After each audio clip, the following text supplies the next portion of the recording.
एक शिकारी जंगल में शिकार करने के लिए गया और बहुत प्रयास करने के बाद भी उसके हाथ कोई पशु नहीं लगा। उसके बाद उसने एक बाज पकड़ लिया और उसे लेकर जाने लगा।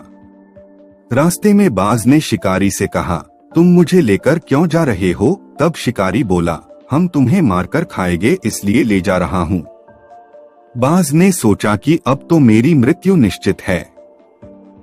वह कुछ देर यूं ही शांत रहा और फिर कुछ सोचकर बोला, देखो, मुझे जितना जीवन जीना था मैंने जी लिया और अब मेरा मरना निश्चित है, लेकिन मरने से पहले मेरी एक आखिरी इच्छा है। शिकारी ने पूछा, बताओ अपनी इच्छा। बाज ने कहा, मरने से पहले मैं तुम्हें 2 सीख देना चाहता हूँ, इसे ध्यान से सुनना और याद रखना। पहली तो यह कि किसी की बातों का बिना प्रमाण विश्वास मत करना, और दूसरी ये कि यदि तुम्हारे साथ कुछ बुरा हो, तुम्हारे हाथ से कुछ छूट जाए, तो उसके लिए कभी दुखी मत होना। शिकारी ने बाज की बात सुनी और आगे बढ़ने लगा।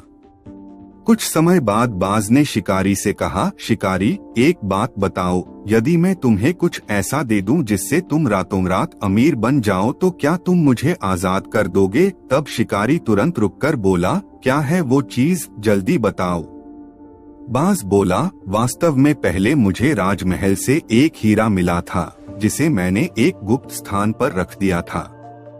अगर आज मैं मर जाऊंगा तो वो हीरा ऐसे ही बेकार चला जाएगा, इसलिए मैंने सोचा कि अगर तुम उसके बदले मुझे छोड़ दो तो मेरी जान भी बच जाएगी और तुम्हारी निर्धनता भी मिट जाएगी। यह सुनते ही शिकारी ने बिना सोचे समझे बाज को आजाद कर वो हीरा लाने को कहा। बाज तुरंत उड़कर पेड़ की एक ऊंची डाली पर जा बैठा और बोला, कुछ देर पहले ही मैंने तुम्हें एक सीख दी थी कि किसी की भी बातों का बिना प्रमाण के विश्वास मत करना, लेकिन तुमने उस सीख का पालन नहीं किया। दरअसल मेरे पास कोई हीरा नहीं है और अब मैं आजाद हूँ। यह सुनते ही शिकारी दुखी हो पछताने लगा और तभी बाज फिर बोला, तुम मेरी दूसरी सीख भूल गए कि यदि तुम्हारे साथ कुछ बुरा हो तो उसके लिए तुम कभी पछतावा मत करना। और बाज उड़ गया। हमारे जीवन में तभी हम राजा हो पाते हैं जब हम उस बाज की बातों को मानते हैं, ना कि उस शिकारी की बातों को।